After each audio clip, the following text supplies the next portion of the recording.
উদ্বোধনের ক্ষণ গণনার মধ্যেই বঙ্গবন্ধু টানেল প্রকল্পের মেয়াদ বাড়ল ১ বছর। একনেকে অনুমোদন। পাতাল রেলের জগতে পা রাখছে বাংলাদেশ। হবে কমলাপুর থেকে এয়ারপোর্ট। স্বল্প সুদে দীর্ঘমেয়াদী ঋণ। বিশ্বব্যাংক কিংবা IMF এর টাকা পেলে চাপ কমবে অর্থনীতির ওপর। নিউ ইয়র্ক আদালতের রায়ে রিজার্ভের টাকা ফেরত পাওয়ার আশা বাংলাদেশের। এবং ৪ বছরে দুবাইয়ে আবাসন খাতে বিনিয়োগে শীর্ষে বাংলাদেশিরা। আছে জমি, ফ্ল্যাট, বাগানবাড়ি। মালিকানায় রাজনীতিক, ব্যবসায়ী, ব্যাংকার ও আমলা।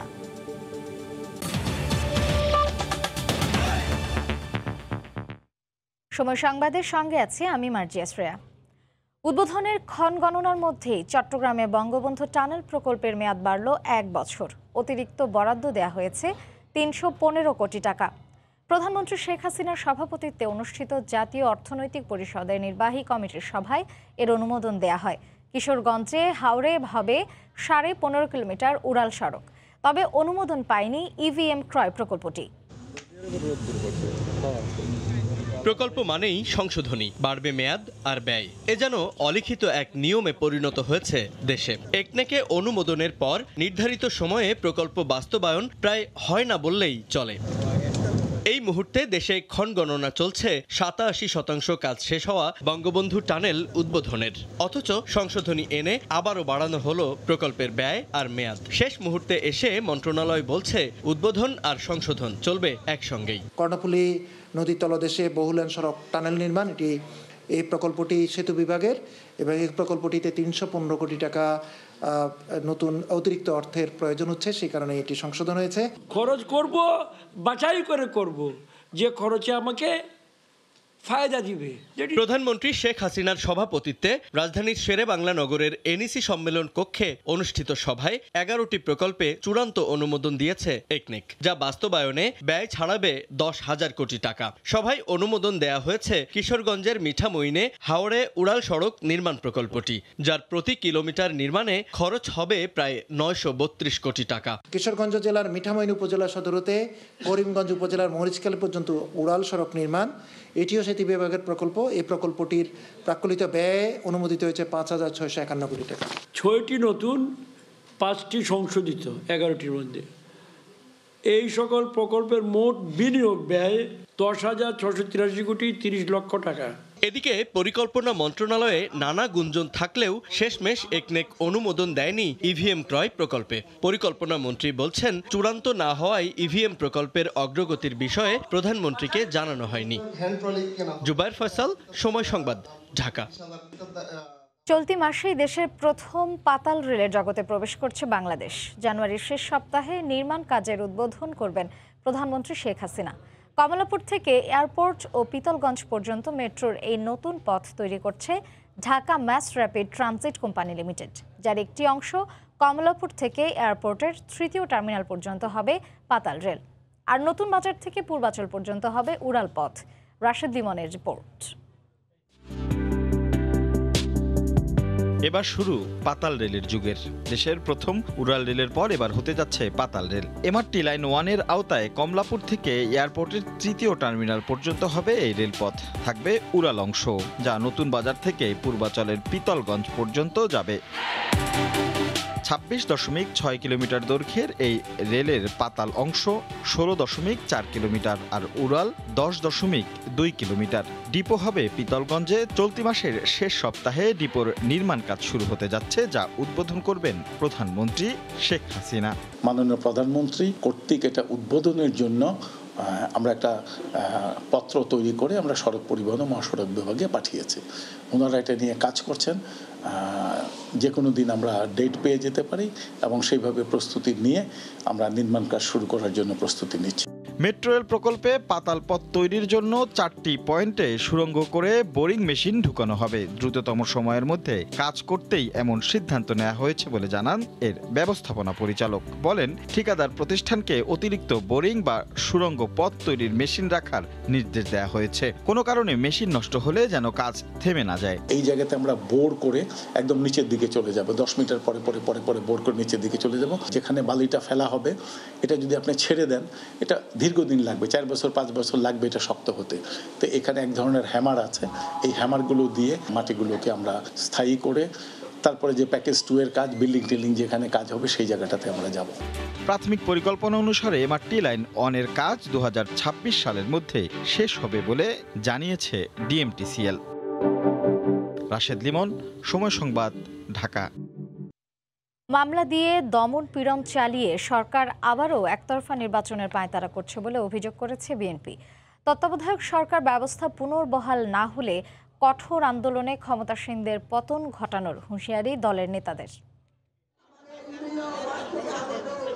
বিএনপির প্রতিষ্ঠাতা জিয়াউর রহমানের জন্মবার্ষিকী উপলক্ষে নয়াপল্টনে দলের কেন্দ্রীয় কার্যালয়ে আলোচনা সভার আয়োজন করে জাতীয়তাবাদী মহিলা দল। প্রধান অতিথি ছিলেন বিএনপির স্থায়ী কমিটির সদস্য সেলিমা রহমান। অভিযোগ করেন, দমন পীড়ন চালিয়ে সরকার আবারও একতরফা নির্বাচনের পায়তারা করছে। যে কোনো মূল্যে একতরফা নির্বাচনের চেষ্টা প্রতিহত করার ঘোষণা দেন তিনি। আজকে যারা আতঙ্কিত হয়ে ফ্যাসিস্ট সরকার একের পর এক আমাদের নেতাদের গ্রেপ্তার করছে, তাদের পায়ের তলায় মাটি নেই, তারা জনবিচ্ছিন্ন।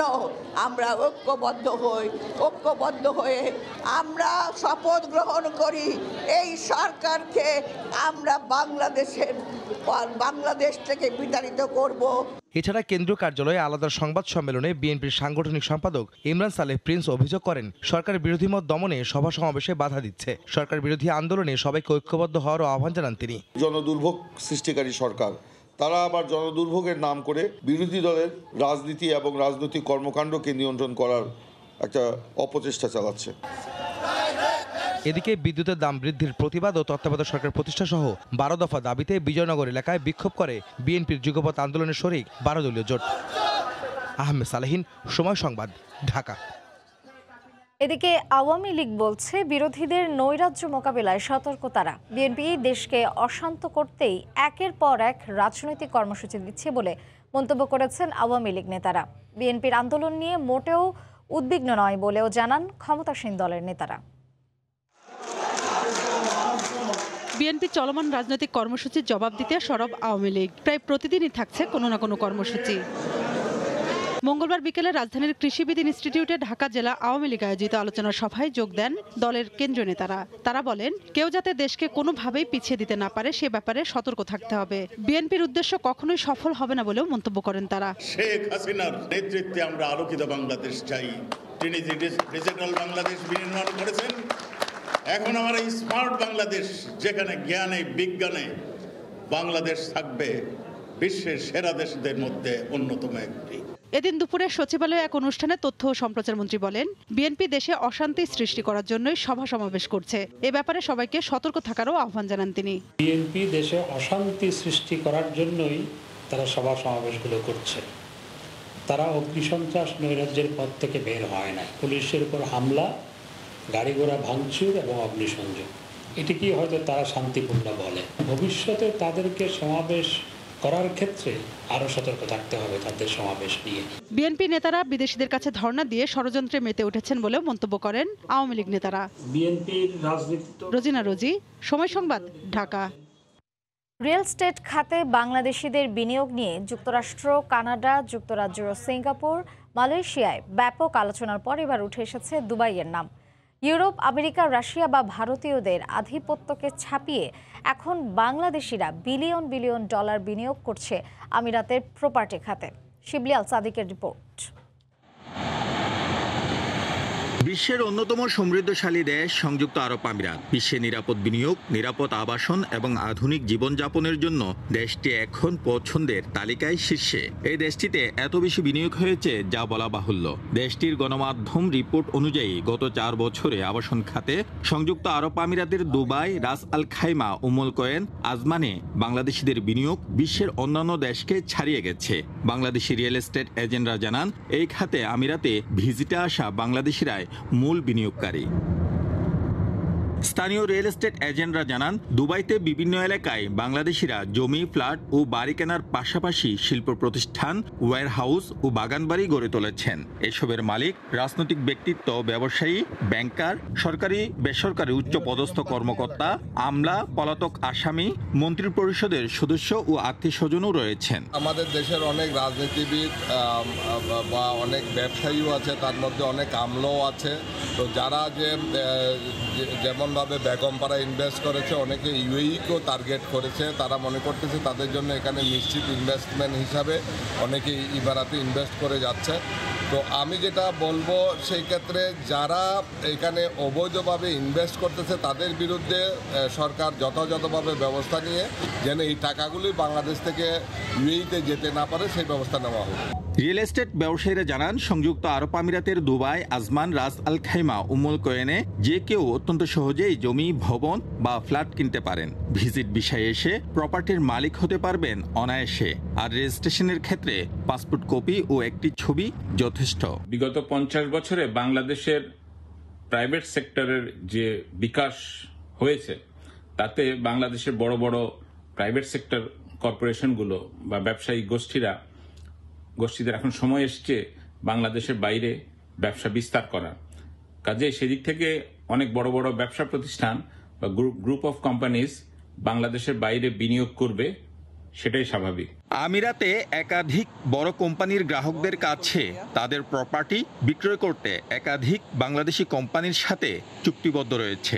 মধ্যপ্রাচ্যের স্বনামধন্য কোম্পানি ইমার, ধামাক, দানিয়ব, নাখিল, সুভা, আল রাফার মতো কোম্পানিগুলোর সাব এজেন্ট হিসেবে কাজ করছেন অসংখ্য বাংলাদেশি কোম্পানি। শিবলাল সাদিক, সময় সংবাদ, সংযুক্ত আরব আমিরাত।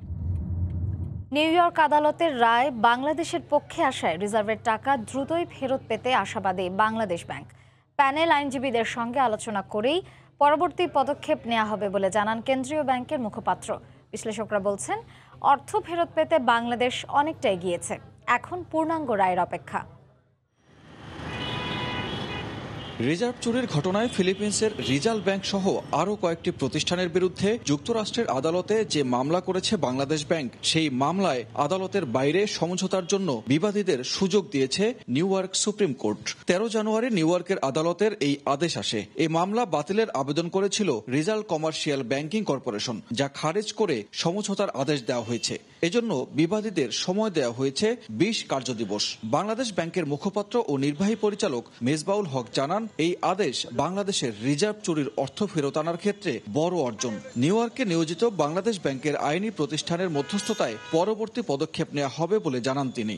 একটা বড় অগ্রগতি আমাদের পক্ষে রায় এসেছে। মামলা চলবে এবং এই মামলায় তাদের ভ্যালিডিটি আছে এবং সেই জায়গায় বলেও দেওয়া আছে যে অবজারভেশনও বলা আছে যে তাদের যোগসাজশ নিতে হবে।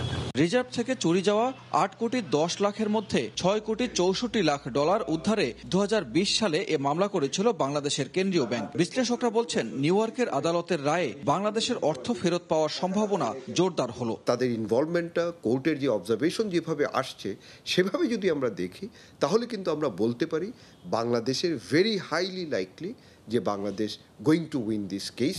কারণ না হলে যে মিডিয়েশন এমফাসাইজ দিয়ে বলা যে মিডিয়েশন করেন এবং টাইম লিমিট বেঁধে দেওয়া যে 20 দিনের মধ্যে আপনার জবাব দেওয়ার জন্য, এবং সাথে সাথে বলা যে ইন্ডিকেশন দেওয়া যে তোমার ইনভলভমেন্ট ছিল যেহেতু তোমার ইন্টেনশনাল পার্টিসিপেশন। 2016 সালের ফেব্রুয়ারিতে সুইফট সিস্টেমে ভুয়া বার্তা পাঠিয়ে যুক্তরাষ্ট্রের federal reserve bank of new ইয়র্কের রাখা বাংলাদেশ ব্যাংকের 8 কোটি 10 লাখ ডলার সরিয়ে নেওয়া হয় রিজাল ব্যাংকে। সানবীর রূপল, সময় সংবাদ, ঢাকা। বঙ্গবন্ধুর স্বদেশ প্রত্যাবর্তন দিবস উপলক্ষে রাজধানীর কৃষিবিদ ইনস্টিটিউট মিলনায়তনে ঢাকা জেলা আওয়ামী লীগের আলোচনা সভায় বক্তব্য রাখছেন আওয়ামী লীগ সাধারণ সম্পাদক ওবায়দুল কাদের। সরাসরি যাচ্ছি সেখানে। পরিচয় ব্যবহার করে যারা চাঁদাবাজি করবে, মাস্তানি করবে, মাদক ব্যবসা করবে, জমি দখল করবে, তাদের সঙ্গে কোনো আপোষ নেই। তাদের বিরুদ্ধে আপোষহীন লড়াই চলবে। আমি পরিষ্কারভাবে আজকে এই কথাগুলো বলতে চাই। বঙ্গবন্ধুর সৈনিক মুখে বলবেন আর কাজে বঙ্গবন্ধুর আদর্শ বিরোধী কর্মকাণ্ডে লিপ্ত হবেন, এ আওয়ামী লীগের আমাদের প্রয়োজন নেই।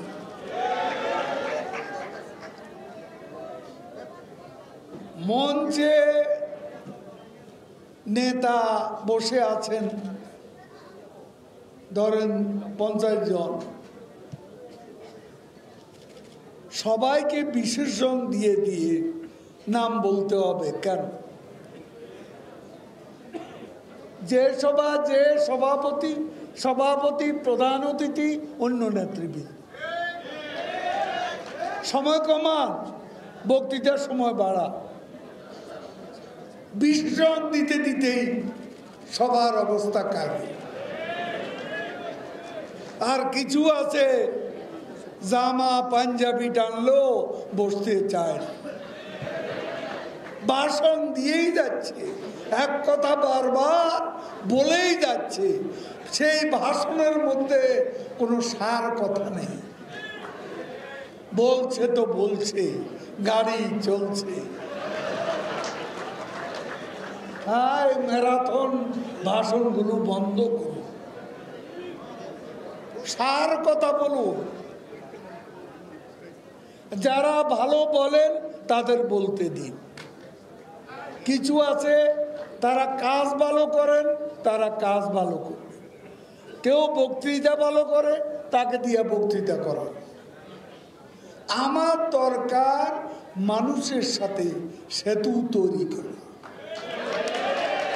মানুষের সাথে সেতু তৈরি করা। সে সেতু তৈরি করতে হলে সেভাবে আপনাকে কথা বলতে হবে, ভাষণ দিতে হবে। কি ঠিক আছে? বিএনপি বলছে সুনামি এনে সরকার হটাবে। ফখরুল সাহেব অসুস্থ, মির্জা আব্বাস অসুস্থ, মার্কিন সহকারী পররাষ্ট্রমন্ত্রীর কথাবার্তা শুনে বিষণ্ণ মন নিয়ে হাসপাতালে গেলেন। আসলে কি অসুস্থ নাকি রাজনৈতিক অসুস্থতা? তারপরে শুনি মান্না সাহেব হাসপাতালে, আসম রব্বাই হাসপাতালে যাওয়া, এই যে বিষয়টা, সব কি হতাশা থেকে অসুস্থ হয়ে পড়লে? আপনাদের জন্য আরো খারাপ খবর আছে। 54 দল, 54 মত, 54 পদ, কারোর সঙ্গে দুধ আর পানিতে মিশে না। আর এখন তারা সে অসাধ্য সাধন করতে যাচ্ছে। ফখরুল নেই, মির্জা আব্বাস, ফখরুল হাসপাতালে। এখন পাতি নেতারা কথা বলছে। এক পাতি নেতা বলেছেন সরকার হটাবেন সুনামি, আন্দোলনের সুনামি দিয়ে সরকার হটাবে। হাতি ঘোড়া গেল তল, বেড়া বলে কত, বেড়া কি বলে কত জল। আন্দোলন করলেন 15 বছর ধরে। আন্দোলনে নদীর ঢেউ দেখতে পেলাম না, সাগরের উত্তাল তরঙ্গ তো দেখিনি। যারা ঢেউ নামাতে পারেনি রাজপথে, এখন সেই আন্দোলনও মনে হচ্ছে কতদিন টিকবে বলা মুশকিল। আন্দোলনের ঘরে এখন আবার হতাশা নেমে আসছে, বিএনপির বাজার ভেঙে যাচ্ছে, বিএনপির জোটের হাট ভেঙে যাচ্ছে। এই জোট দিয়ে শেখ হাসিনার সরকার হটাবেন, সে আশা দুরাশার নাম।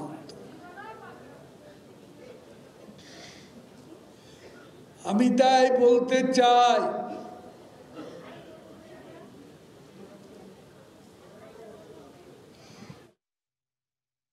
রাজধানীর কৃষিবিদ ইনস্টিটিউট মিলনায়তনে বক্তব্য রাখছেন আওয়ামী লীগ সাধারণ সম্পাদক ওবায়দুল কাদের। এতক্ষণ আমরা সরাসরি সেখানেই ছিলাম। প্রায় ৮ মাস কারাভোগের পর জামিনে মুক্তি পেলেন আওয়ামী লীগের সংসদ সদস্য হাজী সেলিম। দুপুরে কেন্দ্রীয় কারাগার কর্তৃপক্ষ তার জামিনের কাগজপত্র নিয়ে বঙ্গবন্ধু শেখ মুজিব মেডিকেল বিশ্ববিদ্যালয়ে আসেন। পরে বিএসএমএমইউ কর্তৃপক্ষের কাছে তা বুঝিয়ে দেন। সরিয়ে নেওয়া হয় কারা পুলিশের নিরাপত্তা। এরপর হাসপাতালে জড়ো হয়ে হাজী সেলিমকে ফুল দিয়ে শুভেচ্ছা জানান নেতাকর্মীরা। দুপুরেই হাসপাতাল ত্যাগ করেন এই সংসদ সদস্য। গত ৬ ডিসেম্বর প্রধান বিচারপতি হাসান ফয়েজ সিদ্দিকের নেতৃত্বে আপিল বেঞ্চ দুর্নীতি মামলায় ১০ বছরের দণ্ডপ্রাপ্ত হাজী সেলিমকে জামিন দেন। একই সঙ্গে দণ্ডের বিরুদ্ধে তাকে আপিলের অনুমতিও দেয়া হয়।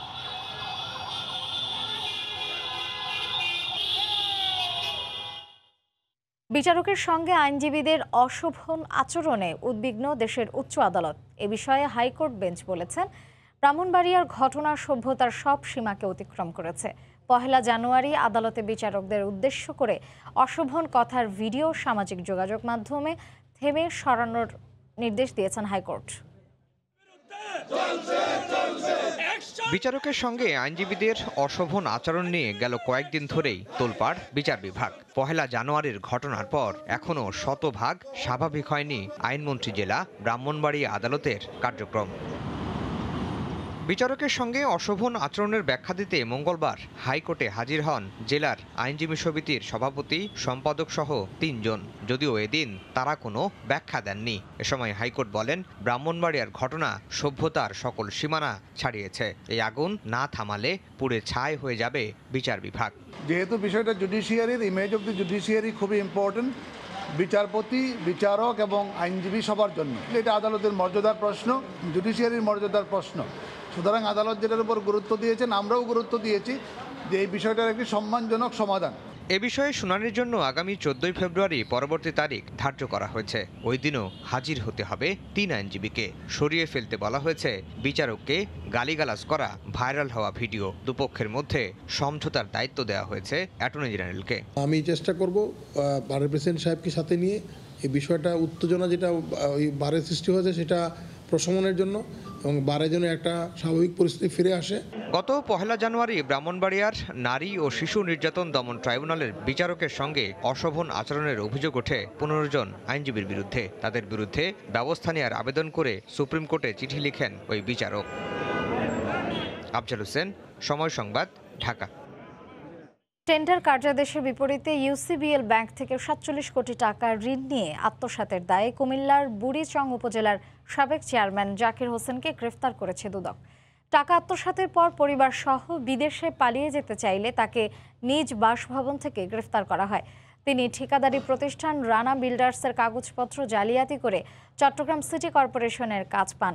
এর বিপরীতে ইউসিবিএল ব্যাংক থেকে ৪৭ কোটি টাকা ঋণ নেন, কিন্তু কাজ না করে পুরো টাকাই আত্মসাৎ করেন তিনি। কাজ অসমাপ্ত থাকায় ভোগান্তিতে পড়েন নগরবাসী। নতুন টেন্ডার করতেও অতিরিক্ত ৭ কোটি টাকার রাষ্ট্রীয় ক্ষতি হয়।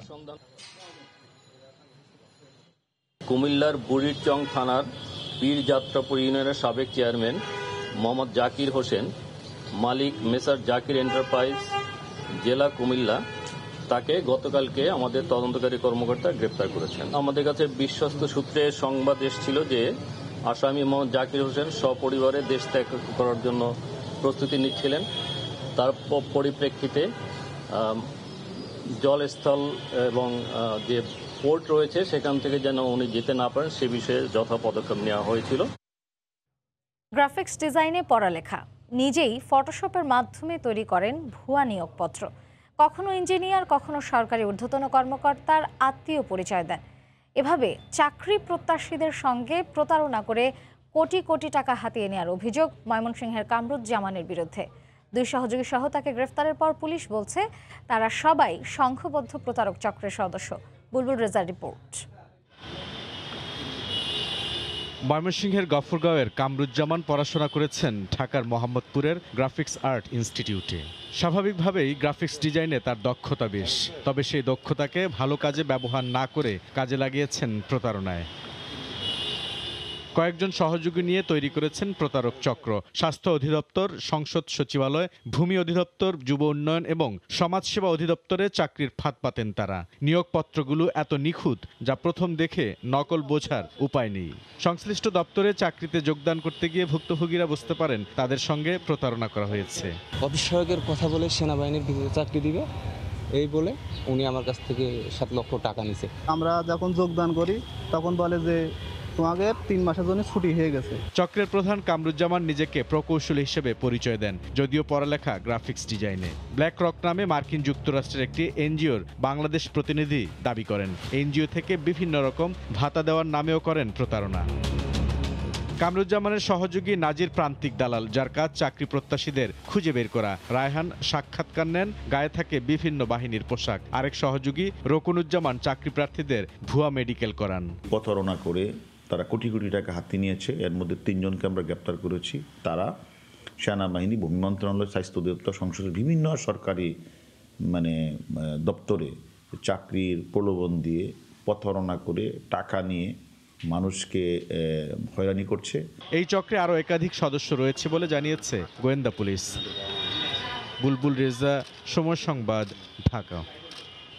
ব্যাটারি চালিত অটোরিকশা চালকের ছদ্মবেশে 20 জনকে নিয়ে দুর্ধর্ষ চক্র গড়ে তোলে বাইক জসিম। বিভিন্ন এলাকা থেকে চুরি করে 4 শতাধিক মোটরসাইকেল।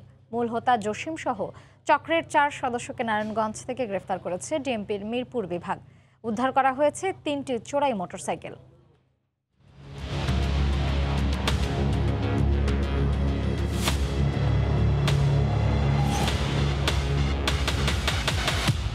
রাজধানীর মিরপুরের বাসিন্দা মোহাম্মদ জসিম দিনে ব্যাটারি চালিত অটোরিকশা চালক, অথচ ছদ্মবেশে 10 বছরে 20 জন সহযোগীকে নিয়ে গড়ে তুলেছেন অপরাধ চক্র, যাদের মূল টার্গেট মোটরসাইকেল চুরি। চক্রের মূল হোতা অপরাধ জগতে পরিচিত বাইক জসিম নামে। দেশের বিভিন্ন অঞ্চল থেকে 400-র বেশি মোটরসাইকেল চুরি এবং বিক্রি করেছে চক্রটি। মূলত রাতে বাসাবাড়িতে পার্কিংয়ে রাখা বাইক নিয়ে পালিয়ে যায় চক্রটি। চুরি থেকে শুরু করে বিক্রি পর্যন্ত কয়েকটি ধাপে কাজ করে চক্রের সদস্যরা। মিরপুর থেকে মোটরসাইকেল চুরির মামলায় অবশেষে ধরা পড়ে বাইক জসিম। মঙ্গলবার মিরপুর বিভাগের উপকমিশনার জানান, গত 10 জানুয়ারি নারায়ণগঞ্জের 2500 থেকে দুর্ধর্ষ চোরকে গ্রেফতার করা হয়। তার জিজ্ঞাসাবাদে যেটা তার দলের সদস্য সংখ্যা 20-এর মতো, এবং তাদের এই চক্রের একটা অভিনব পদ্ধতি আছে। পদ্ধতিতে হলো তারা একটা গ্রুপ চুরি করে নিয়ে যায়, একটা গ্রুপের কাছে তারা হ্যান্ডওভার করে। তারা তাদের আবার নিজস্ব ওই চোর গ্রুপের মোটরসাইকেল মেরামতের একটা গ্রুপ আছে, বিক্রয়ের আবার তাদের গ্রুপটা আছে, সেই গ্রুপ মোটরসাইকেলগুলো বিক্রি করে দেয়। পুলিশ জানায়, চক্রের মূল হোতার তথ্যের ভিত্তিতে একই এলাকা থেকে আরও 3 জনকে গ্রেফতার এবং 3টি চোরাই বাইক জব্দ করা হয়েছে। জড়িত 4 জনকে আমরা গ্রেফতার করি। গ্রেফতার করে তাদের থেকে আমাদের যে মামলাটি ছিল সেই মামলার 2টি মোটরসাইকেলের একটি মোটরসাইকেল তাদের থেকে উদ্ধার হয়।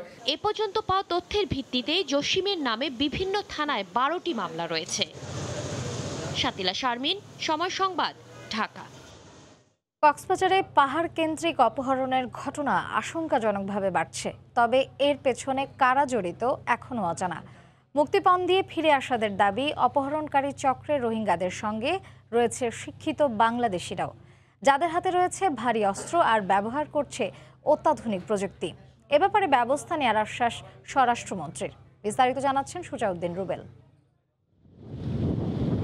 টেকনাফের নীলা ইউনিয়নের বড় লিচুয়াপ্রাং গ্রামের কৃষক আব্দুর রহমান চলতি মাসের 8 জানুয়ারি ক্ষেত পাহারাকালে তাকে সহ 4 কৃষককে মুখোশধারী অস্ত্রের মুখে অপহরণ করে গহীন পাহাড়ে নিয়ে যায়। মুক্তিপণ হিসাবে 4 কৃষকের জন্য দাবি করা হয় 25 লাখ টাকা। 3 দিন পর 2 লাখ টাকার বিনিময়ে মুক্তি পাওয়ার পর অপহরণকারীদের ব্যাপারে সময় সংবাদকে জানান আব্দুর রহমান। হাত বানি বলছে পা দিয়ে নিয়ে গেছে, ওখানে নেওয়ার পরে বাসায় 3 দিন বন্ধ রাখছে। মুক্তিপণ দিয়ে ফিরেছেন একই এলাকার আব্দুল হাকিম। টিয়া ভুইয়া দিয়ে তোর মা ভাই ইন্দারে বনে ইন্দারে হয়ে উদ্ধার না। এই অবস্থায় অপহরণের ভয়ে ক্ষেত খামারে যাচ্ছেন না কৃষক। প্রশাসনে যদি চেষ্টা করলে কি করতে পারতো, ডাকাতগুলি ধরতে পারতো। এখানে আমরা ডাকাতের ডরে কেটিয়ে যেতে পারছি না। ক্ষেত কলা তারা যাইনে পারি ডাকাতের ডরে অপহরণগুলি মানুষ লই যার গই। অপহরণকারীরা প্রযুক্তির মাধ্যমে প্রশাসনের গতিবিধি নজরদারিতে রাখে বলে জানান স্থানীয় জনপ্রতিনিধি। কি করছি না করছি সবকিছু ওনারা দেখতেছে বলে। অত্যাধুনিক আরো অনেক কিছু আছে, অস্ত্র আছে, এটা ওই যারা অপহরণ করছে তারা কিন্তু বলতেছে। আর স্বরাষ্ট্রমন্ত্রী জানালেন অপহরণকারীদের বিরুদ্ধে ব্যবস্থা নেওয়া হবে। কাউকে আমরা এই ধরনের ডাকাতি, চুরি কিংবা গুম করে দেওয়া, কেউকে আমরা গুম করা মানে এই যে অপহরণ করা, একে আমরা এটা হতে দেব না। গত 4 মাসে টেকনাফে 37 জনকে অপহরণ করা হয়। এর মধ্যে 17 জন রোহিঙ্গা আর 20 জন স্থানীয় বাসিন্দা। অপহরণের পর মুক্তিপণ দিয়ে ছাড়া পেলেও আতঙ্ক কাটছে না এই জনপদে। অপহরণকারী চক্রের ভয়ে ক্ষেত খামারে যাচ্ছেন না কৃষকরা। তাই কৃষকদের দাবি দ্রুত সময়ের মধ্যে পাহাড়ি আস্তানা থেকে এই অপহরণকারী চক্রকে যাতে নির্মূল করা হয়। সুজাউদ্দিন রুবেল, সময় সংবাদ, কক্সবাজার। ঢাকা বিশ্ববিদ্যালয় পরিদর্শন করলেন আন্তর্জাতিক মুদ্রা তহবিল IMF এর উপব্যবস্থাপনা পরিচালক আন্তেইনেত মনসিও। দুপুরে উপাচার্য অধ্যাপক ডক্টর মোহাম্মদ আখতারুজ্জামানের সঙ্গে সৌজন্য সাক্ষাৎ করেন তিনি। পরে অর্থনীতি বিভাগ আয়োজিত মোজাফফর আহমেদ চৌধুরী মিলনায়তনে এক আলোচনা সভায় অংশ নেন। উপাচার্য জানান, ঢাকা বিশ্ববিদ্যালয়ের ঐতিহ্য সম্পর্কে অবগত হয়ে পরিদর্শন করতে যান তিনি। অর্থনীতি বিভাগের কয়েক শিক্ষকের পূর্ব পরিচিতির সূত্র ধরে বিশ্ববিদ্যালয় পরিদর্শনে আগ্রহ প্রকাশ করেন 4 দিনের সফরে আসা IMF DMD। আমদানি জটিলতায় বেনাপোল বন্দরে পড়ে আছে 1250 মেট্রিক টন চিনিবাহী 42টি ভারতীয় truck. Bangladesh sugar refinery association শুল্ক ফাঁকির অভিযোগ তুললে বাড়তি শুল্কের কারণে 3টি চালান বন্দরে আটকে পড়ে। বেনাপোল প্রতিনিধি রাজিউল হকের তথ্য ও শাওন হোসেনের ছবিতে রিপোর্ট। গত 2 মাস ধরে চিনির বাজার অস্থিতিশীল হয়ে পড়ায় দাম নিয়ন্ত্রণে ভারত থেকে আমদানি শুরু হয়। গত 25 ডিসেম্বর 84টি ট্রাকে 2500 মেট্রিক টন চিনি আমদানি করে সেতু এন্টারপ্রাইজ। কাস্টমস প্রতি মেট্রিক টন $430 মূল্যে অর্ধেক চিনি খালাস দেয়। তবে বাংলাদেশ সুগার রিফাইনারি অ্যাসোসিয়েশন কাস্টমসকে চিঠি দিয়ে অভিযোগ করে কম মূল্য দেখিয়ে আমদানিকারক সরকারের রাজস্ব ফাঁকি দিচ্ছে। এই প্রেক্ষিতে কাস্টমস কর্তৃপক্ষ পণ্য চালানটি যাচাই বাছাই করে প্রতি মেট্রিক টন $570 শুল্ক পরিশোধের নির্দেশ দেয়। এতে আমদানিকারক পণ্য খালাস না করায় আটকা পড়ে আছে 42টি চিনিবাহী ট্রাক। 2 লট খালি হয়েছে আর 2 লট গাড়ি খালি হতে চাচ্ছে না।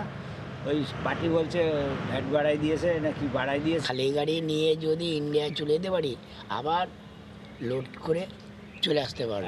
বৈধভাবে যারা চিনি আমদানি করছে তারা যেন কোনো প্রকার হয়রানির শিকার না হয়, আবার অবৈধভাবে যেন সরকারের রাজস্ব ফাঁকি না হয় সেদিকে বিশেষভাবে নজর দিতে হবে। কাস্টমস শুল্ক মূল্য হঠাৎ করে বাড়িয়ে দেওয়ায় বাকি চিনি খালাস করতে পারছে না বলে অভিযোগ C&F এজেন্টের। $570 খালাস নেওয়ার বিষয়টি আমি আমদানিকারককে জানিয়েছি। তারা আমদানিকারক জানিয়েছেন যে এই মূল্য যদি চিনি তারা খালাস করেন তারা চরম লোকসানের কবলে পড়বেন, যে কারণে তারা এই চিনিগুলো বন্দর থেকে আজ পর্যন্ত খালাস নেয়নি। অবশ্য অভিযোগের ভিত্তিতে বিষয়টি যাচাই বাছাই করে পরবর্তী সিদ্ধান্ত নেওয়ার কথা জানায় কাস্টমস কর্তৃপক্ষ। এটা নিয়ে আমরা যাচাই বাছাই করে দেখছি এবং এটি ঊর্ধ্বতন পর্যায়ে যাচাই বাছাই পর্যায়ে রয়েছে, সিদ্ধান্ত পরবর্তীতে নেওয়া হবে। বাংলাদেশ ট্রেড অ্যান্ড ট্যারিফ কমিশনের তথ্য মতে দেশে পরিশোধিত চিনির চাহিদা বছরে প্রায় 18 লাখ টন, যার 90% বেশি আমদানি করতে হয়। সময় সংবাদ, বেনাপোল। প্রয়োজনীয় অর্থ ছাড় না হওয়ায় অনেকটাই থমকে আছে কুড়িগ্রামের ব্রহ্মপুত্র, ধরলা ও দুধকুমোর নদ নদী ভাঙন রোধ প্রকল্পের কাজ। 2215 কোটি টাকার এ প্রকল্পে অর্থের অভাবে কাজ বন্ধ করে দিয়েছেন অনেক ঠিকাদার। সময়মতো কাজ শেষ না হলে আবারও ভাঙনের মুখে পড়ার দুশ্চিন্তায় নদীপাড়ের মানুষ। বাদশা সৈকতের তথ্য ও জামিল মিয়ার ছবিতে রিপোর্ট। কুড়িগ্রাম সদর উপজেলার মোগলবাসা ইউনিয়নের ধরলা নদীর পাড়ে এলোমেলো হয়ে পড়ে আছে ব্লক। হচ্ছে না পাড় বাঁধাইয়ের বাকি কাজ। ধরলা নদীর দুই পাড়ের 16.84 কিলোমিটার প্রকল্প এলাকার চিত্র প্রায় একই রকম। 48 ভাগ কাজ সম্পূর্ণ হলেও প্রকল্পটির মেয়াদ শেষ হবে চলতি বছরের জুনেই। একই অবস্থা ব্রহ্মপুত্রের তীররক্ষা প্রকল্পের কাজেরও। এ অবস্থায় আগামী বর্ষা মৌসুমের আগে কাজ শেষ না হলে ভাঙনের কবলে পড়ার আশঙ্কা স্থানীয়দের। এরকম ভাবে বন্ধ কাজ থাকলে এবং সঠিক সময়ের মধ্যে করতে না পারলে আমাদের বাড়ি ঘর দুয়ার পূর্বে যেরকম বিলীন হয়ে গেছে আগামী দিনে ওইভাবে বিলীন হয়ে যাবে। আমরা কন্ট্রাক্টরকে জিজ্ঞেস করি, কিন্তু কন্ট্রাক্টররা বলে যে আমাদের বিল দেয় না। আমাদের এই সাইডের কাজগুলো অতি দ্রুত যেন শেষ হয়। আগামী জুন পর্যন্ত কাজের মেয়াদ থাকলেও প্রয়োজনে অর্থ ছাড় না দেয়া হলে নির্দিষ্ট সময়ে কাজ শেষ করা নিয়ে সন্দেহ প্রকাশ করছেন ঠিকাদাররা। সরকারি প্রদত্ত ফান্ডের অপ্রতুল অবস্থার কারণে আমরা এই প্রকল্পগুলো বাস্তবায়ন করতে পারবো কিনা আমরা একটু সন্দেহ করতেছি। আর্থিক সংকটের নির্দিষ্ট সময়ে প্রকল্পের কাজ শেষ না হলেও ভাঙন প্রবণ এলাকাগুলোতে কাজ সম্পূর্ণ করার আশ্বাস পানি উন্নয়ন বোর্ডের। মাঠ পর্যায়ে তাদেরকে ইনস্ট্রাকশন দিচ্ছে যে বর্ষার আগে যে সমস্ত ভাঙন এলাকা আছে সেই এলাকাগুলি যেন কভার করা যায়। 4টি এডিপি প্রকল্পের আওতায় 2215 কোটি টাকার কাজ চলমান রয়েছে ধরলা, ব্রহ্মপুত্র ও দুধকুমারে। এতে 1.5 শতাধিক গ্রুপে কাজ করছেন ঠিকাদাররা। ধরলা ও ব্রহ্মপুত্রের 3টি প্রকল্পের মেয়াদ শেষ হবে চলতি বছরের জুনে, আর দুধকুমারে 692 কোটি টাকার প্রকল্পটির কাজের মেয়াদ রয়েছে 2025 সালের জুন পর্যন্ত। সময় সংবাদ, কুড়িগ্রাম।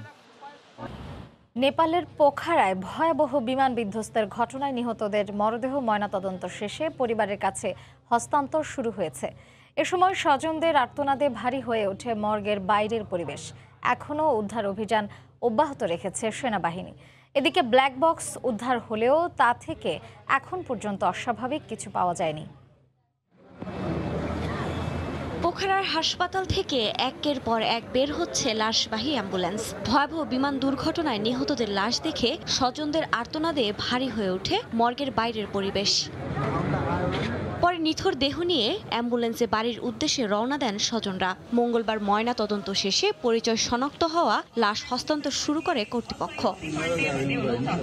পোখরার হাসপাতালে লাশগুলো নেয়ার পর থেকেই ভিড় করেন নিহতদের পরিবারের সদস্যরা। স্বজনদের উপচে পড়া ভিড় সামাল দিতে হিমশিম খেতে হয় নিরাপত্তা বাহিনীকে। এদিকে পোখরায় ভয়াবহ বিমান বিধ্বস্তের ঘটনায় এখনো 70 জনের মরদেহ উদ্ধার করা হলেও নিখোঁজ 2 জন। তাদের কেউই জীবিত নেই বলে আশঙ্কা কর্তৃপক্ষের। তাই মরদেহ উদ্ধার না হওয়া পর্যন্ত সেনাবাহিনীর অভিযান অব্যাহত রাখার কথা জানিয়েছে কর্তৃপক্ষ। গেল রোববার দুপুরে অভ্যন্তরীণ এতি এয়ারলাইন্সের বিমানটি 68 জন যাত্রী ও 4 ক্রু নিয়ে কাঠমান্ডু থেকে পোখরা বিমানবন্দরে যাওয়ার পথে অবতরণের ঠিক আগে রানওয়ে থেকে ছিটকে পড়ে আগুন লেগে যায়। দ্রুত ঘটনাস্থলে পৌঁছে আগুন নিয়ন্ত্রণে কাজ শুরু করে সেনাবাহিনী ও দমকল কর্মীরা। তবে একজনকেও জীবিত উদ্ধার করা যায়নি। এরই মধ্যে বিমানটির ব্ল্যাক বক্স উদ্ধার করা হলেও তা থেকে এখন পর্যন্ত অস্বাভাবিক কিছু পাওয়া যায়নি। এতে দুর্ঘটনার কারণ নিয়ে এখনও রয়েছে ধোঁয়াশা। এছাড়া দুর্ঘটনার সময় আবহাওয়া যথেষ্ট অনুকূলে এবং রানওয়ে পুরোপুরি দৃশ্যমান ছিল বলে জানা গেছে।